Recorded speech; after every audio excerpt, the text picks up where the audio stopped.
and welcome back to ADK Talks, the podcast from ADK Taste, your curated guide to the best places, people, and experiences in the Adirondacks. I'm Jane, and here as always is my brother and co-host Steve. Say hi, Steve. Hi, and welcome back. American history does not merely pass near the Adirondacks. At some of its most consequential moments, it runs directly through these mountains. On September 13th, 1901, Vice President Theodore Roosevelt stood near the summit of Mount Marcy. By the following morning, after a difficult descent and a dramatic overnight wagon ride towards North Creek, he was President of the United States. In 2026, Adirondack communities are marking the 125th anniversary of that extraordinary journey with a series of lectures, performances, historical programs, and special events. To take us inside both the history and the celebration, we're welcoming back one of our most memorable guests, Joe Wiegand, the world's premier Theodore Roosevelt repriser. Joe has brought Roosevelt to life across the country, from the White House to the Adirondacks and beyond, and is helping advise the anniversary commemoration. Joining Joe is Mary Monaghan, chair of the 2026 Teddy Roosevelt Weekend in Newcomb, one of the communities at the very heart of this story. Today, we'll briefly retrace Roosevelt's famous ride, explore why the 125th anniversary matters, and give you an insider's guide to experiencing the commemoration for yourself. Joe and Mary, welcome to ADK Talks. Thank you. Really wonderful to be with you. Thanks for hosting us today. We're so glad to have you back, and so glad to have Mary on with us. Joe, since we last spoke, what has made the 125th anniversary especially meaningful to you? Jane, I reflect on the way Steve introduced the fact that the Adirondacks have been central to the American story, and I think his implication was that it's multiple times. It's throughout our history. You go back to the Revolutionary War and the Champlain Valley and Lake Champlain and the Adirondacks, so very important to our history. And I think remembering that Theodore Roosevelt was not only president, but he was a historian. Many of the 30 books he wrote were histories. In 1912, he was actually elected president of the American Historical Association. So from the cannons going from Ticonderoga to the Heights of Boston in 1775 to John Brown's farm up by Lake Placid and the movement for abolition and even violent abolition. Then back down to 125 years ago when at the fulcrum point of America 250, Vice President Theodore Roosevelt was being sought around Mount Marcy for the fact that President McKinley, shot a week earlier, was failing in Buffalo. And just to think what a hubbub, everything from North Creek up through Aiden's Lair and Minerva and Newcomb and Tahawus, how things must have been abuzz. And those communities were on the front page of newspapers throughout the world as the beginning of a Roosevelt administration. The first decade of what would become known as the American century was about to begin. Yeah, I mean, and the geographic location of Newcomb, I mean, it's really at the heart of the Adirondacks, right in the center. Mary, tell us a little bit about your connection to Newcomb and how you became involved in these events, because you celebrate this ride every year, but this year's special because it's 125. When I retired in 2013 and moved up here permanently, I was looking for a meaningful organization to join. And I was introduced to Judy DePasquale, who was the chair of the TR committee at that point. And we worked together up to about 4 years before she retired, and I took over. That's great. You know, for someone who's just discovering the history of this event, you know, what exactly do you think we're commemorating? And I'll direct that to both Mary and Joe. We are celebrating him becoming president here in Newcomb. I mean, he was here for several days around it and all the events that circle around him becoming president.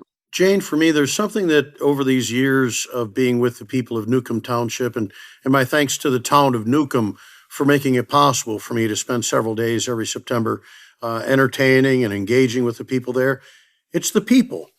And this was a story of part of our Republican form of government is that when a president dies, unlike so many other nations around the world, there's not all this skullduggery and intrigue and who's going to be able to rise to the top of some oligarchy or something like that.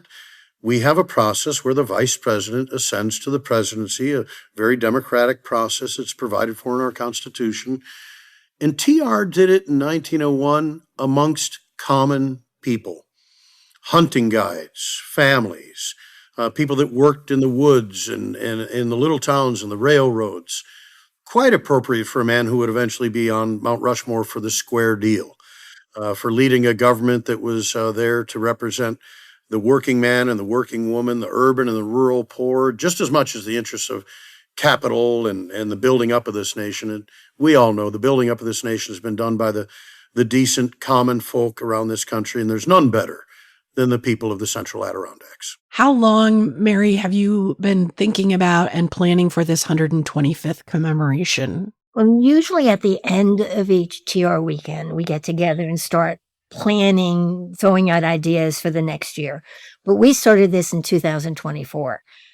Joe and a couple of my committee members sat around my dining room table and we talked about what it was going to be, certain things that we wanted to see if we can manage to arrange. So it's been 2 years and it's kind of morphed along the way. For somebody who may have attended a previous TR weekend, what's going to be different or what can they expect in this time around? Well, this is all about the celebration of him becoming the president. Saturday night, we are actually reenacting his inauguration here in town. We will have people in period costumes. Joe will be on stage talking about the day. We will swear him in as president. And then on Sunday, we are reenacting the Midnight Ride. And we will have a bus tour with Joe and one of our other committee members, Paul Hay. And we will go to McNaughton House. We will stop at the Tahawus. We have a monument along 28N where it was discovered that was exactly the point where Teddy became president. We will talk about that. We will go to Aden Lair. We stop for lunch in Minerva, and then we end up at the Caboose train station down in North Creek. That sounds awesome. You know, listener, if you've been a listener of this podcast for a while, you may have already heard our episode from last year with Joe, where he gave us the whole story in great and exciting detail. But I'm wondering, Joe, if for maybe people who haven't heard the story, you could just in a nutshell set the scene for us. Why was Teddy here? And what happened in September of 1901? Circumstances in 1901 are interesting in what precedes TR being in the Adirondacks. The opening of the World's Fair in Buffalo, New York. Because of some exigencies of family health, Mrs. McKinley was often not well. Instead of McKinley coming to the opening of the World's Fair, TR comes to the opening of the World's Fair and then begins a tour of some Western states. The McKinleys come, and McKinley speaks at the fair, and he goes out to Niagara Falls, and he comes back.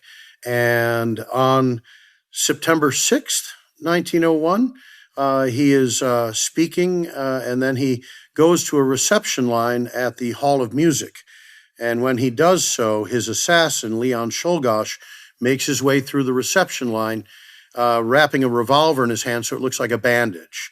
And when McKinley extends the hand of friendship, Czolgosz fires twice into the president's abdomen. TR, by this point, he's been west. On Labor Day, he declares himself in favor of the old African proverb, speak softly and carry a big stick, at the Minnesota State Fair in St. Paul. On the 6th of September, he's back in Lake Champlain at Isle La Motte in Vermont, about to address a fish and game dinner, when the phone rings, states that McKinley was shot that morning in Buffalo. He cancels his speech, goes by steamboat to Burlington, by train to Buffalo. And then after a few days, the president's physicians assure the cabinet members assembling that he will recuperate from his wounds. And it's thought, and by TR himself, that it will do the nation's anxiety and perhaps Wall Street's anxiety some good if the vice president goes and meets his family in the Adirondacks where they're waiting for a previously planned vacation. And TR goes and arrives by train at North Creek, is taken up to the where the roads converge that then lead up to Tahawus. Mrs. Roosevelt is brought back from Santanoni, the Pines, a wonderful preserve that is now wonderfully historic preserved property by New York State. And they head up to Tahawus, and Teddy doesn't do any hunting. He climbs Mount Marcy. And on reaching Mount Marcy, that's the point where McKinley's dying in Buffalo. Telegrams are being sent to North Creek and relayed by telephone up to Minerva and Layden's Lair and Tahawus. And finally, they find TR coming down from Mount Marcy, and he's having lunch at Lake Cheer of the Clouds. This is all on the 13th of September. Makes it back to Tahawus, and by a series of conveyances, horse-drawn carriages, goes from the upper works to the lower works at Tahawus to Aiden's Lair, and then Mike Cronin rides him that last thrilling midnight ride, muddy corrugated roads, dangerous speeds, and they make their way to North Creek.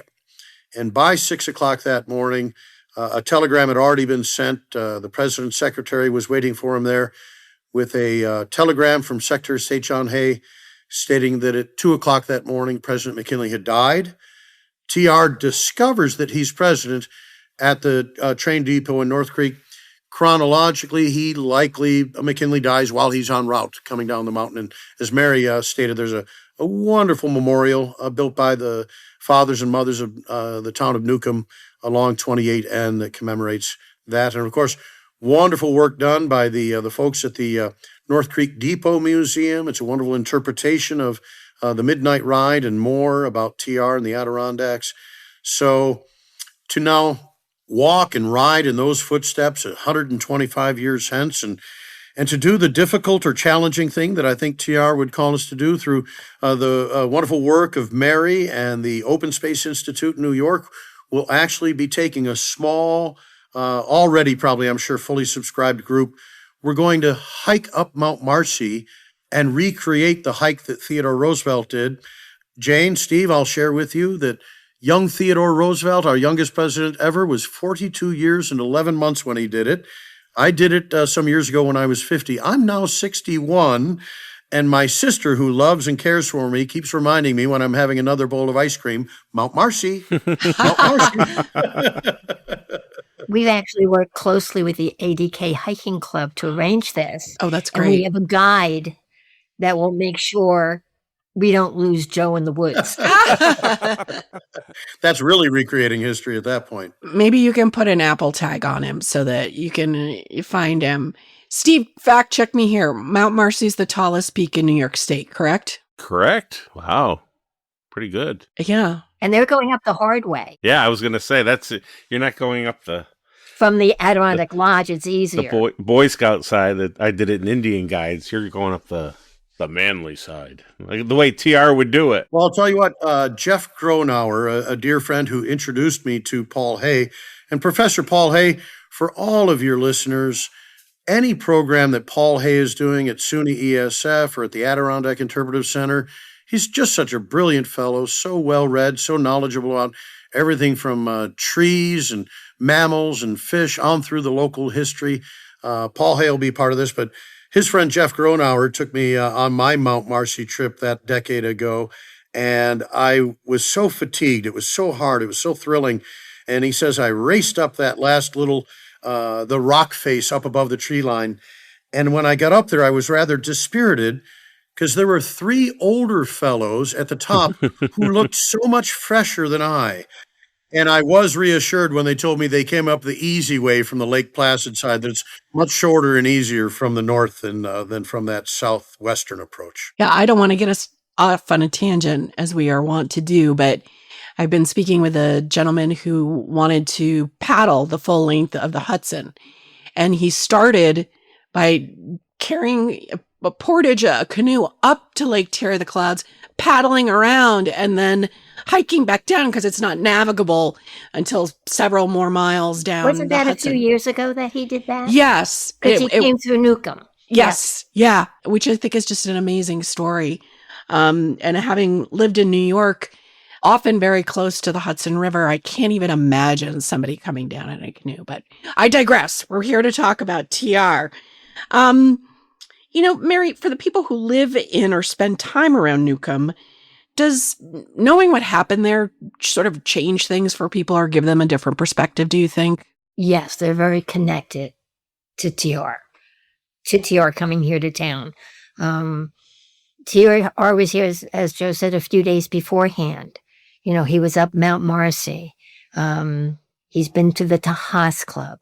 He's been to the great Camp Santanoni. He's been other places. He was actually in Blue Mountain at the hotel that had the first electric put in by Edison. He had stayed there with his wife. So he's well known in the Adirondacks, but he spent so much time here in Newcomb. There's truly an ownership that people feel here for him. That's great. That's so interesting. You've mentioned some of the signature events of the weekend. Are there others that people should be aware of too? We do have Saturday and Sunday, we have 2 wagon rides into the great Camp Santanoni. Everything we do is free. And we have a docent on each wagon, and the docents have books with pictures, and they talk the history all the way in and out. We have David Gibson, who's a well-known conservationist here in the Adirondacks, writes for the Explorer. He's going to come Saturday afternoon and talk about TR's conservation and how it has morphed into what he does up here in the Adirondacks now. We do have, as I think Joe mentioned, ESF challenges Paul Smith in timber sports. Oh, wow. Which is a lot of fun to watch these kids with axes and chainsaws and standing on logs and swinging an axe between their legs until it breaks apart. And we have full events from Friday night all the way through Sunday. We have craft fairs. We have kids programs. We have a fishing derby for kids. There's events going on 24/7. We have someone at the Gatehouse on Sunday talking about the history. We have a New York State guide and docent who's going to do a walk from the Gatehouse to the farm on Sunday and talk At about Santanoni? Yeah. Yes. Mary, may I ask, on Friday night in years past, we've had this wonderful little farcical fun. We've done a program called Friendly Feud at the high school auditorium. And there's enough seats, I think. We haven't filled the auditorium yet. If you'd like to see a bunch of friends and neighbors and family members having fun, we do a version of Family Feud. Joe as Teddy Roosevelt is your host. Groups of sisters or friends get together in their different teams.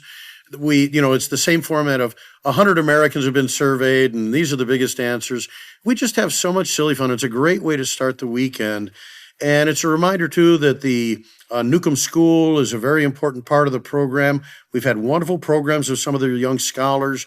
There's some wonderful meals that are served either at the school or out at the park by the high school students, and that raises money for prom and all kind of things. I mean, it's a great slice of America. And there's been something wonderful that's happening this year, too, of sort of knitting together Tahawus and Newcomb and Minerva and North Creek. North Creek and 125th commemorative group are putting together some other speakers and scholars. And I'll actually be down at their mill pond on Saturday afternoon, skirting back and forth between Newcomb and Tahawus. And boy, I think we're just going to fill up another Friday, Saturday, and Sunday full of fun. The hike up Mount Marcy and back down is Wednesday, Thursday. And then, of course, Friday is September 11th. James, Steve, Mary, it's the 25th anniversary of the attacks on 9/11. And we say that we remember the Alamo or remember the Maine, remember Pearl Harbor. And yet history moves on. And sadly, if we asked 100 high school history students to explain what those 3 phrases meant, there'd probably be a pretty low percentage of students that could answer. Will we remember 9/11? Will our children and grandchildren pause and remember? And I'm glad that very informally, at the very early portion of Friday, before we take our wagon train up into Santanoni, that indeed we'll have some small local, probably out at the Overlook, some small commemoration of the 25th anniversary of 9/11 and remember all of those who've come before us. We're celebrating America 250. And it's not without tremendous sacrifice that this experiment of a government of the people, by the people, and for the people, in Lincoln's words, at Gettysburg. Boy, what a wonderful inheritance we have, and delighted that a part of the celebration, a part of the commemoration, and also an opportunity to remember President McKinley, the last president to have served in the Civil War, a man who attempted to keep the nation out of war in Cuba and elsewhere, and someone to whom we probably don't give as much regard as we should historically, because he's so overshadowed by his successor. Before we go any further, Mary, if people want to get the schedule and find out more details, where can they get that information online? They can look at our website, newcombny.gov/event/TR. But we also are on Facebook. And I also tell people that have other questions and want more information than they can see there, they're free to call me.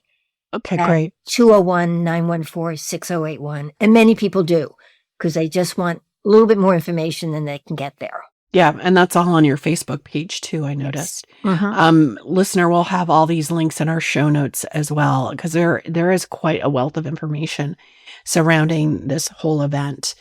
Did you have a hard time deciding which part of Roosevelt's life and legacy you would explore or highlight during these events? When we look at the next year, we try to see what major anniversary there is out there. I mean, we celebrated the national parks, and we had John Muir in, and you and John Muir had the Saturday Night Talk. We've done the Panama Canal. We've done the Rough Riders. So we really try to look at something that in history first that would tie back to Teddy. If there's nothing that marks an anniversary, we then look at his life and pull out, Joe, you talked once about being the governor of New York. And then we had a talk once about the trip down the Amazon. You did talk with the Students in Government, which is a class in Newcomb where the kids came out and talked about their current events and how it melded with TR's back then. So, and this year was easy. Joe, is there anything different about how you're approaching your performance of On Becoming President differently for the 125th anniversary? Or something that's made you rethink different parts of it? Jane, last July, I went to bed one night and I woke up the next morning older than Theodore Roosevelt ever was. So we've just concluded the World Cup, and you might see in that odd game of football that we're still getting used to, there's extra time where you're not really sure how much longer it's going to go. I know. And I feel like I'm playing extra time right now. I'm in awe that Theodore Roosevelt, dying at the age of 60, 2 months and 3 weeks, he said he was just an ordinary man, but he worked so much harder than the ordinary man. Said he would rather wear out than rust out. And then he did.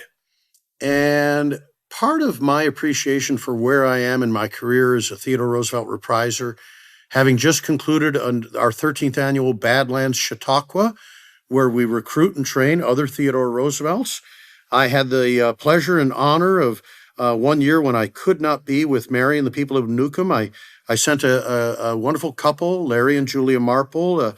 She wonderfully does Edith Roosevelt, and Mary told me that was okay once, but I'm never allowed to miss again. And so, but just like we need more cowbell, Yeah, we need more Teddy Roosevelt. exactly. We need more inspiration. We need more encouragement. We need more of that role model. My late father, as I might have shared with you, was a hippie comedian, an entertainer.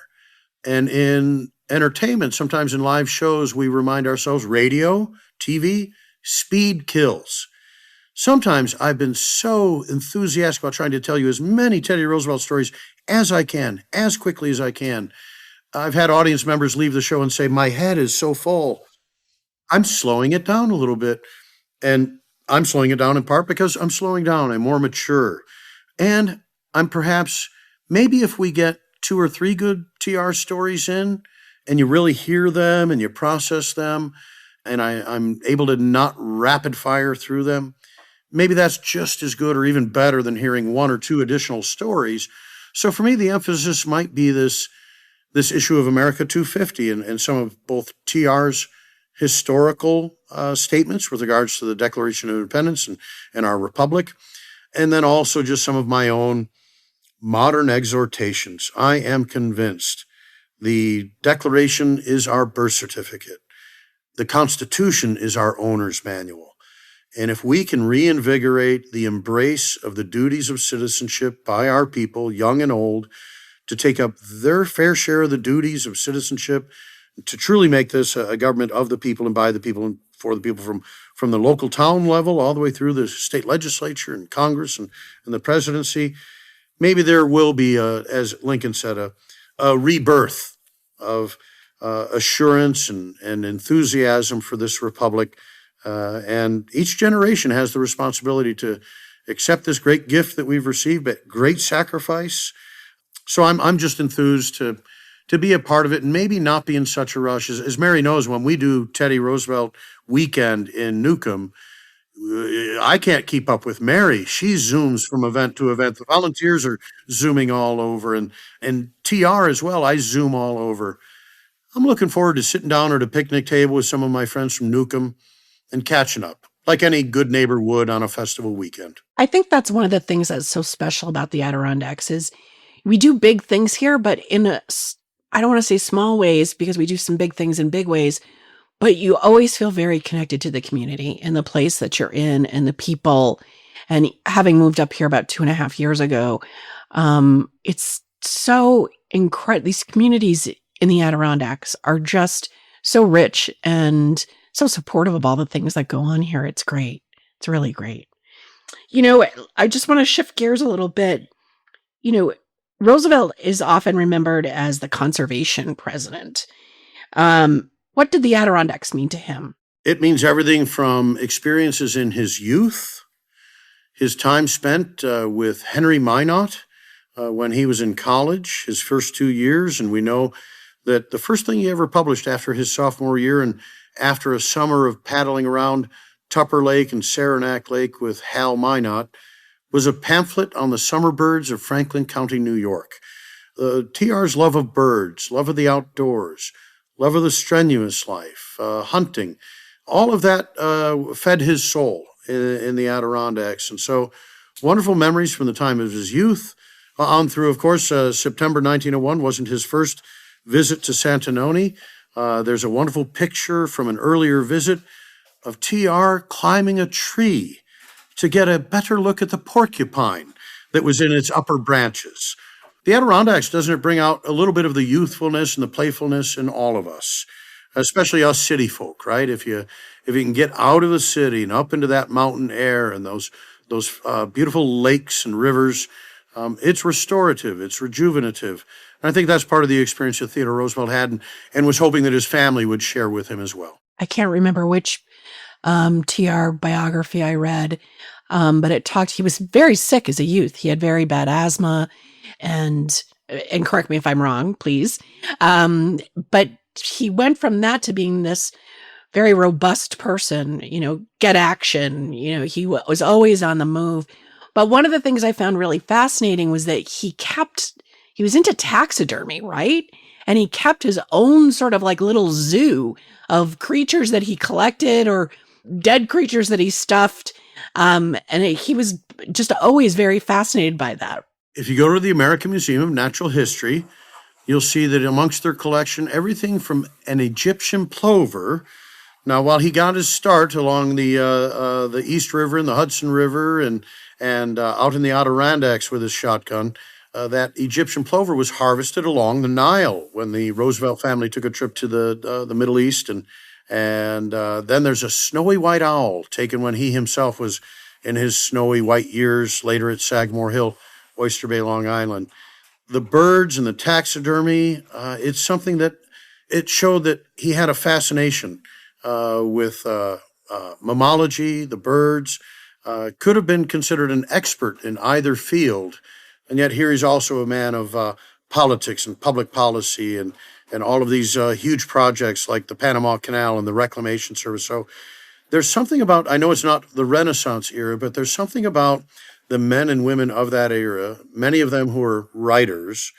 They also have secondary or tertiary interests in which they would be considered quite an expert. A person didn't just necessarily have one interest or one intellectual pursuit that defined them. There was this wonderful, especially when you find people of science or people of letters who also happen to be able to spend several nights under canvas out in the wilderness. There's something reassuring. I'm not sure all of our scholars would like to get out of the Best Western and out into the camps of the Adirondacks, out amongst all those wild creatures and things that go bump in the night. Yeah. When Steve and I were kids, our family vacations were largely camping adventures, in a trailer, pop-up trailer, not in a tent, although we did some of that too. But I always think now as an adult, when it rains here, I'm always like, thank God I'm not camping. Because that's just not my jam anymore. But a lot of Or people, on a slick mountainside. yeah, Yes. exactly. You've brought up a couple of things. I mean, TR was complex. He was this man of great privilege and accomplishment and learning, but he also was this man of nature. You mentioned the square deal before. He's just so complex. Is that hard when you, as a repriser or somebody planning an event, to put all those different pieces together? I'll go ahead and take it because of this, but I think Mary also then sees the practical application of it. Yeah. You can't do the whole thing. You just can't do all of TR. Edmund Morris, the biographer, published The Rise of Theodore Roosevelt in 1978, took TR up to the age of the vice presidency. A decade later, he publishes Theodore Rex, The Presidency. 12 or 15 years hence, The Colonel, The Post-Presidency. I saw him interviewed on Book TV with Brian Lamb on C-SPAN after the publication of The Colonel. And he said, all in all, I'm rather relieved that Theodore Roosevelt died when he was 60. For if he had lived longer, it would have cost me another decade as his biographer. I learned as well in doing, say, a theater show.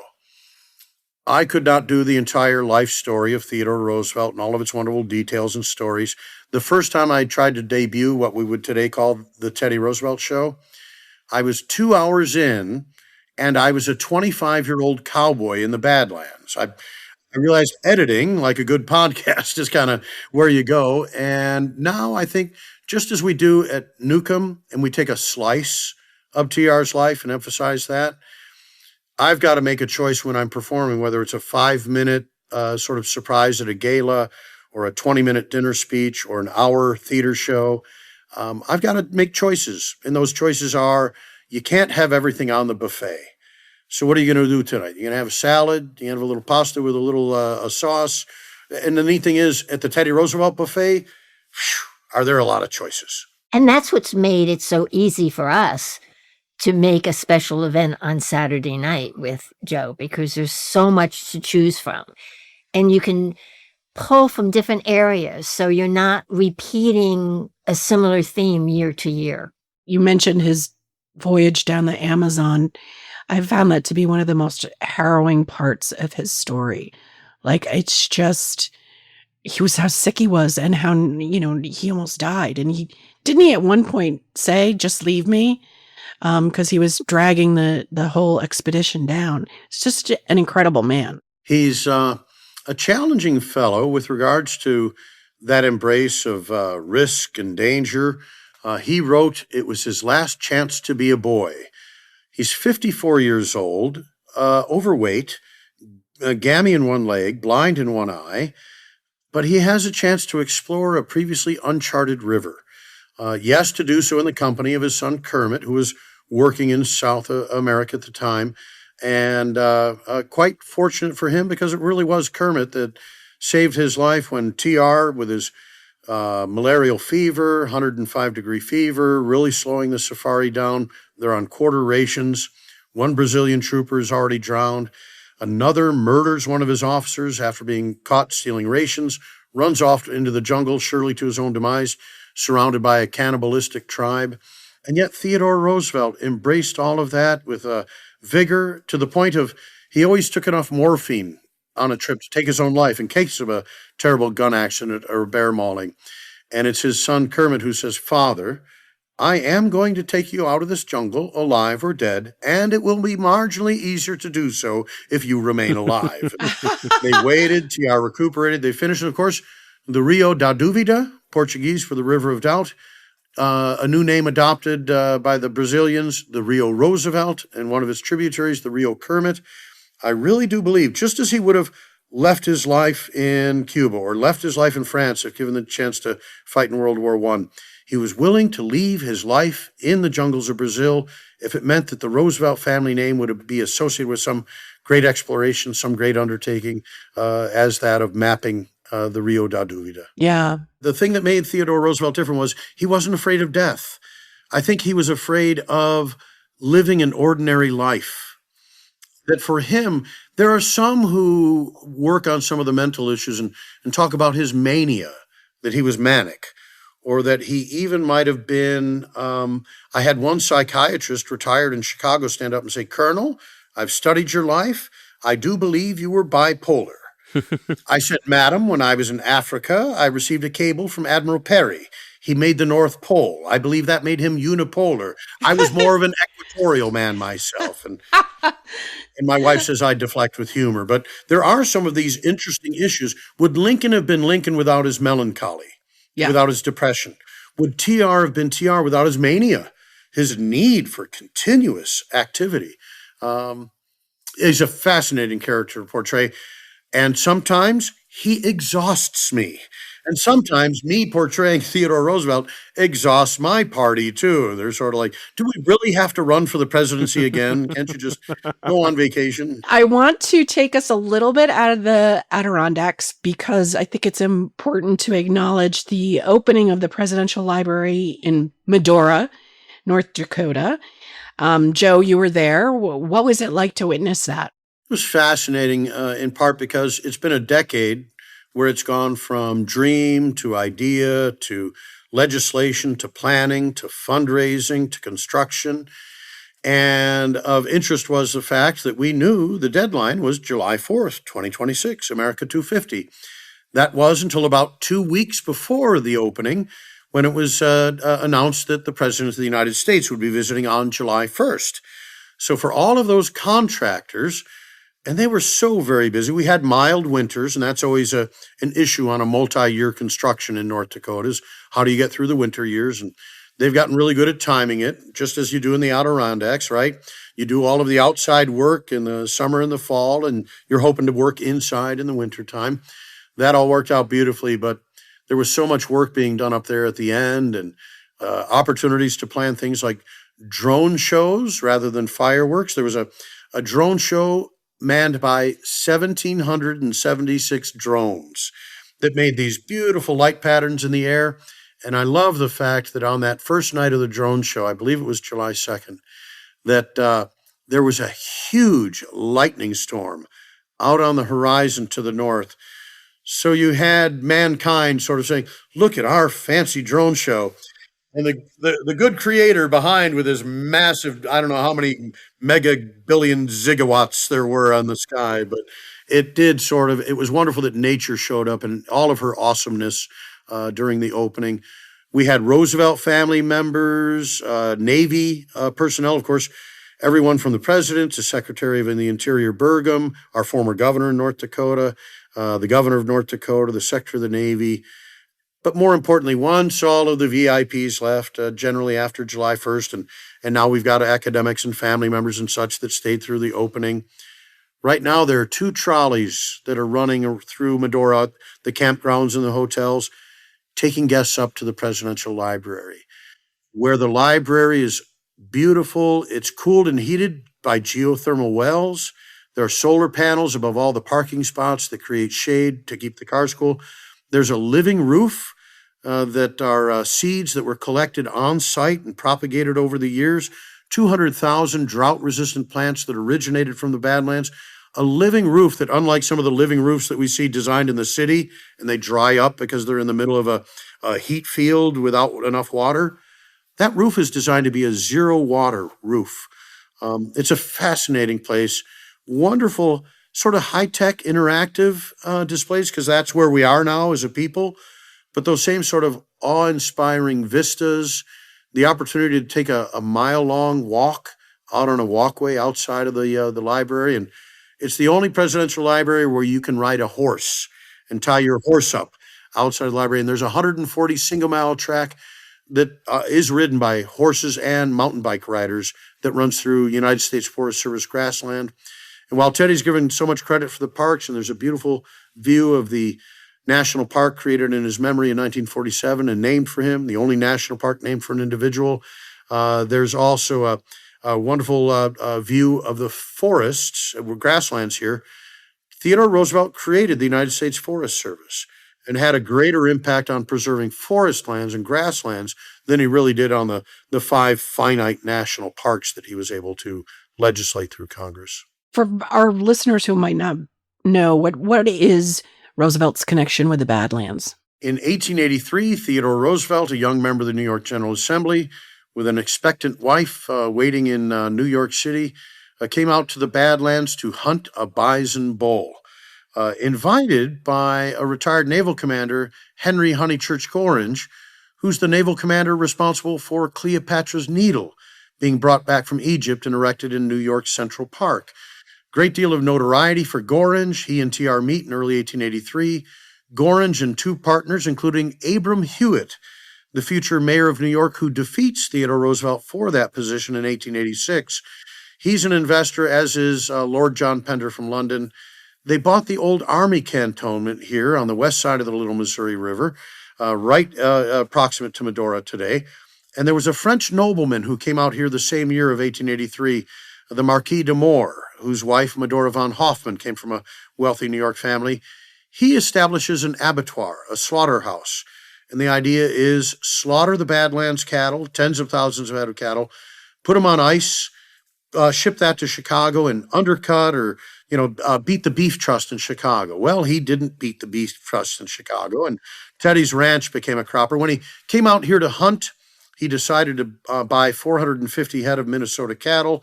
And before he returned to New York City to see his bride Alice, he wrote her a telegram that said she was now a cattle rancher's wife.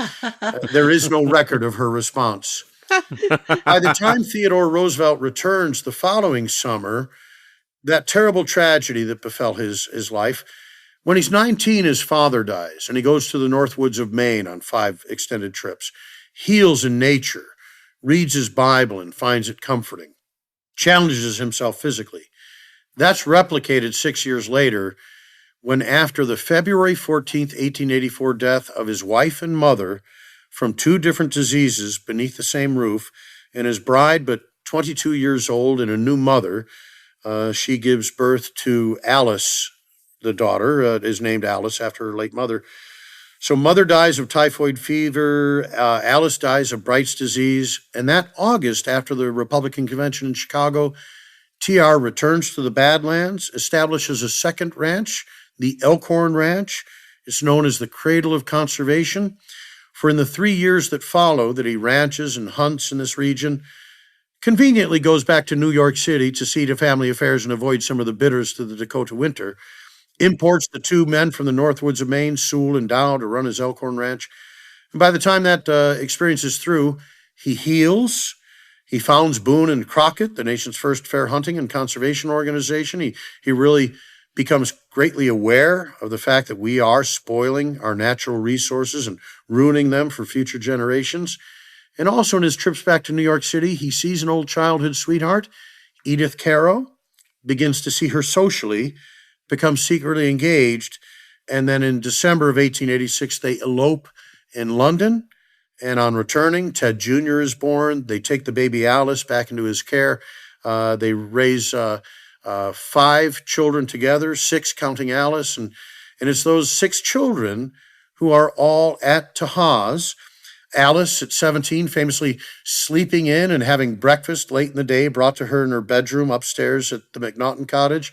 The little bunnies, as Teddy calls them, playing in the headwaters of the Hudson, and Ted Jr. getting his first deer, his first buck, guided in the Adirondacks. So it's a fascinating life story, and the Adirondacks are connected to the North Woods of Maine, and the North Woods of Maine are connected to the Badlands, and the Badlands are reconnected back to a reinvigorated life back in New York, a man in the arena.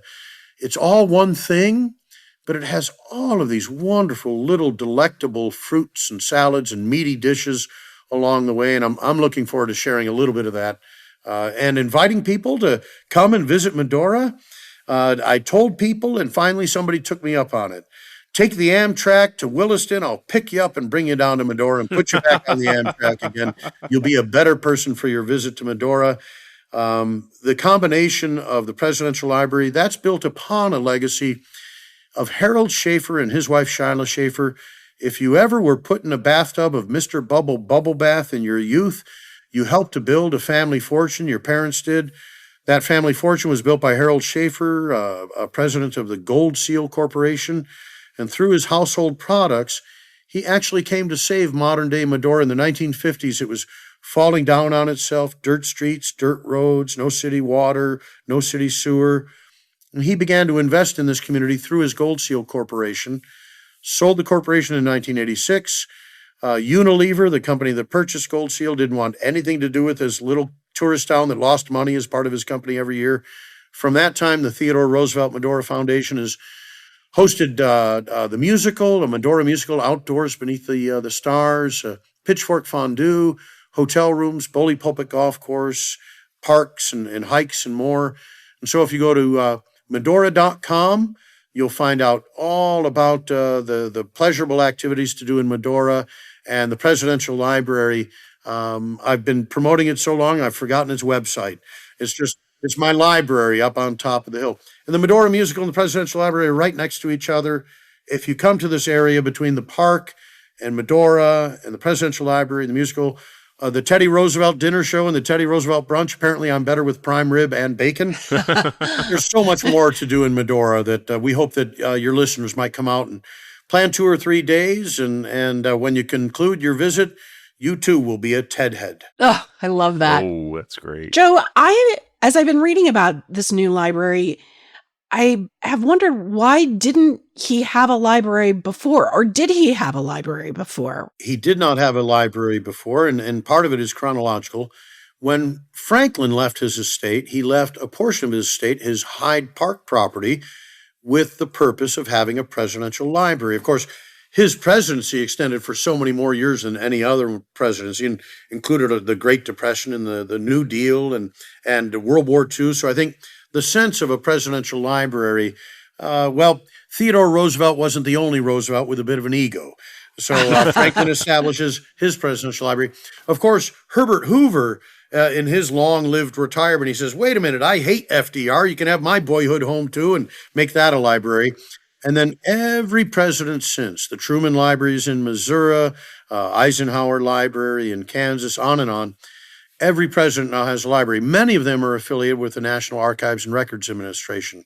My understanding is there's not yet a memorandum of understanding to that effect for this library, but if we go back a decade and a half ago, maybe, Congress appropriated some funds to build an Abraham Lincoln Presidential Library in Springfield, Illinois. State of Illinois involved in that as well. Theodore Roosevelt had both his birthplace and his home, Sagamore Hill, gifted by the Theodore Roosevelt Association to the federal government to be administered by the Department of the Interior's National Parks.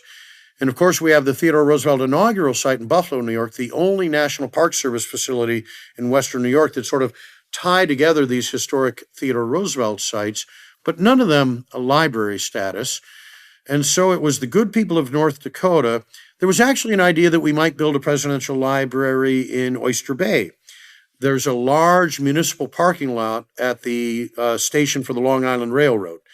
And with the lack of commuters going into Manhattan every day, a lot of remote working and very little use for that parking lot other than a couple of trainings for the Oyster Bay fire departments every year. So Oyster Bay thought, hey, we'll give you the parking lot land if you'll build a presidential library. The Theodore Roosevelt Association and others were interested, had plans, and then that was right about the time of the 07-08 dip in the economy, the real estate, mortgages, all that financial crisis of the United States. All the checkbooks closed, ideas were put on the shelf. But here in North Dakota, we've been quite fortunate. We've developed the Bakken oil field. There was a great deal done here to help provide the energy needs of the country. The North Dakota legislature and governor put aside a great deal of those funds. for rainy days in the future. We know better than most out here in North Dakota, boom and bust, and wet years and dry years for a big agricultural state. And so it was determined by the legislature, with the leadership of then Governor Doug Burgum, that we should put some monies, $50 million, into an endowment in the State Bank of North Dakota. North Dakota, from an old, a somewhat progressive movement around the 19-teens called the Nonpartisan League.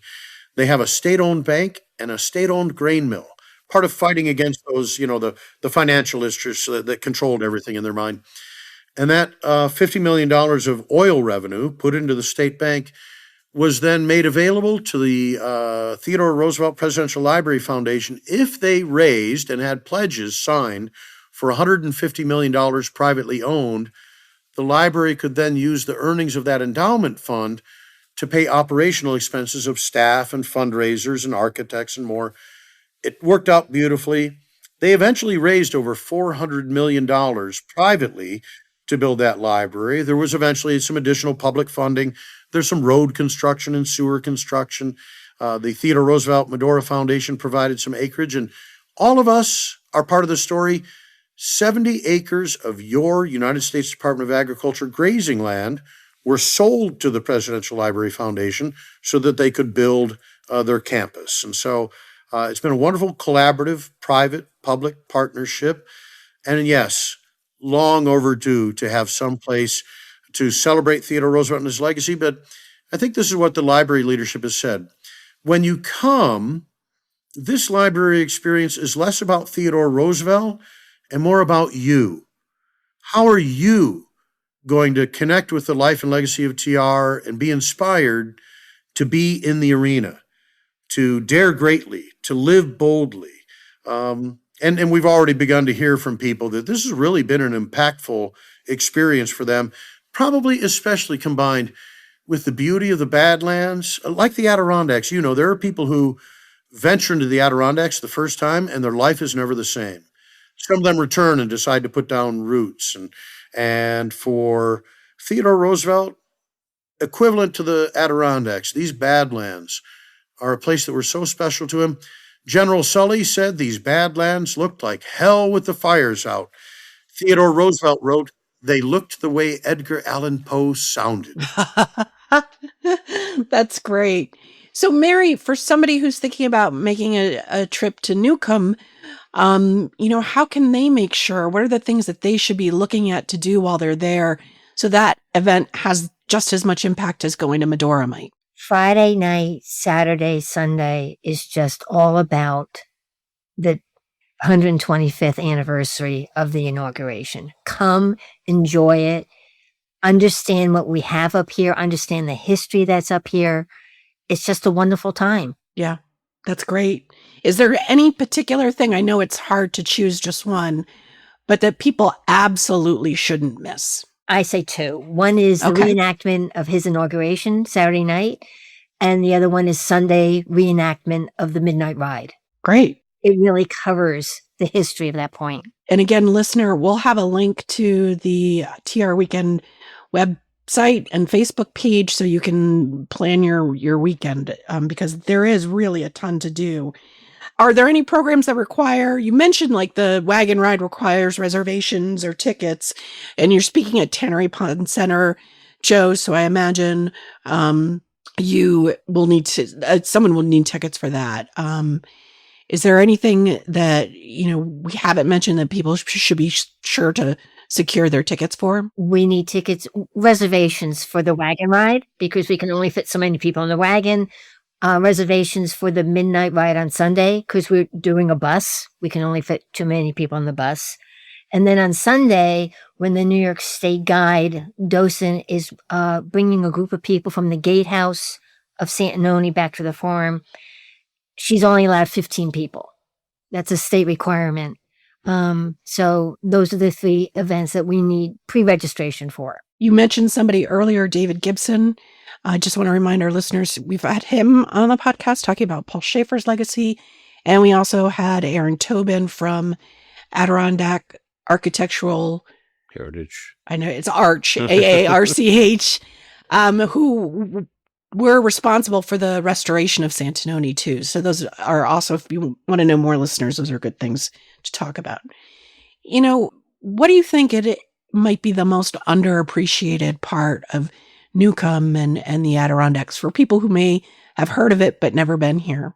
It's the history we have. I think people are unaware of the deep history we have here, not only in Newcomb, but in the Adirondacks itself. Yeah. Come and enjoy the beauty, the scenery, but also learn about the history. It's amazing here. It really is. And we wrote a feature right before July 4th about how history really runs through the Adirondacks, American history. And Joe, you mentioned Ticonderoga and Lake Champlain and Saratoga, which is just outside the Blue Line, were very important roles, but also in colonial times too, during the French and Indian War, which was part of the 7-Year War. Yeah. It's really an incredible region, and there's so much here. And that's really why ADK Taste was born, because I got tired of answering friends' emails about where should I go and what should I do. And I'm like, I'm just going to build a website and send them there. So, and Jane, if I may, for the listeners of ADK Talk and for those that are familiar with ADK Taste, one of the most wonderful things about TR Weekend in Newcomb is at the Overlook, there's a big fair, and it's crafts and a lot of those folks that you probably interviewed about,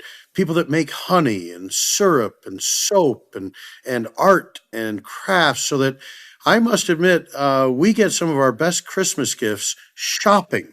So bring cash, bring your cards. I think most of the vendors have Square or something like that, to where you can get your good impulse buy. And I think they're not afraid of a little haggling. If you want to go 3 for the price of 2 or something like that, you just go right ahead and see if you could do that.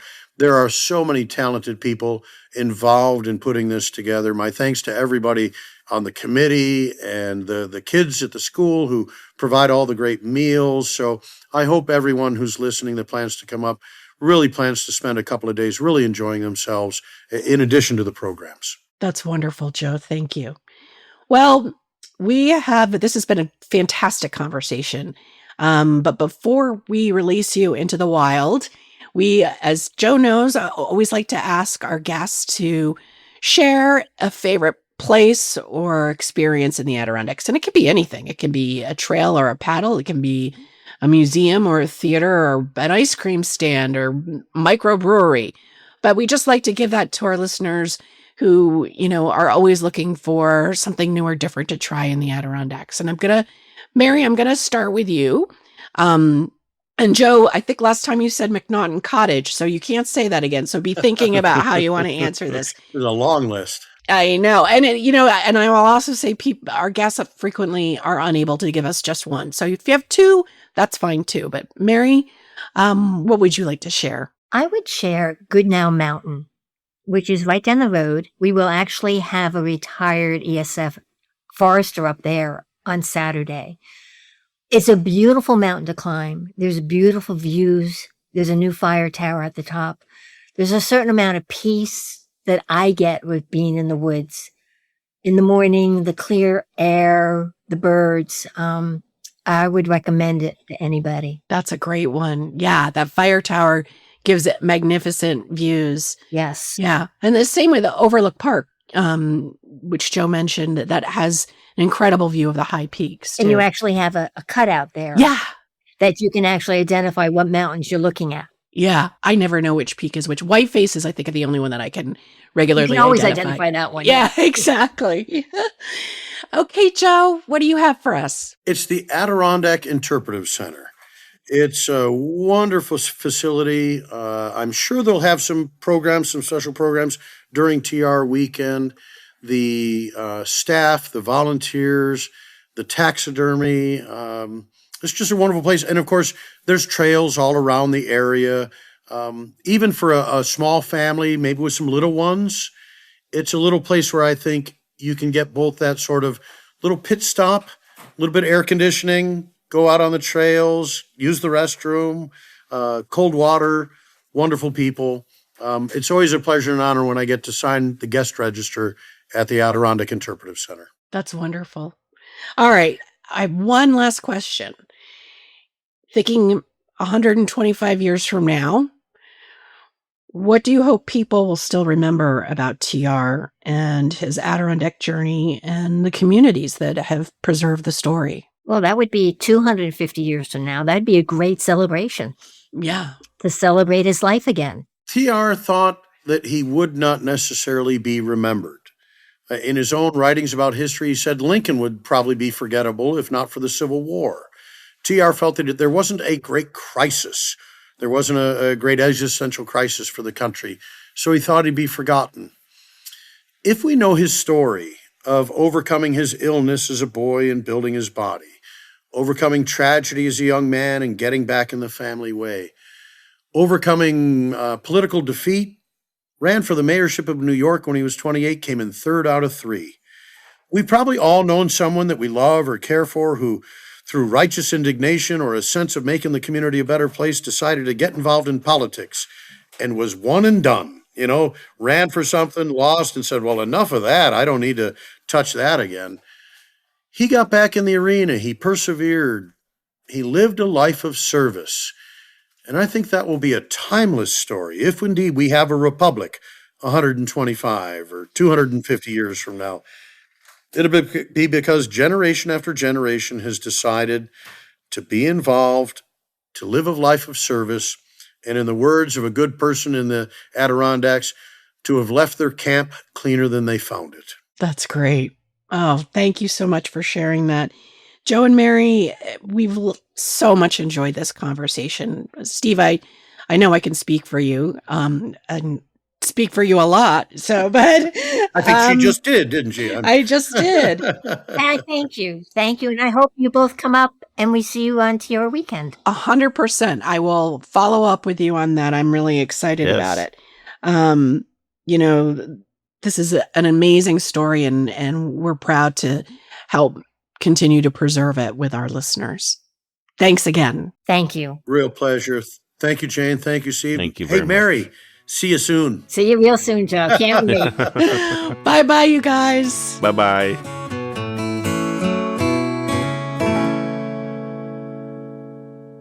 Well, listener, I hope you enjoyed this episode as much as Steve and I did.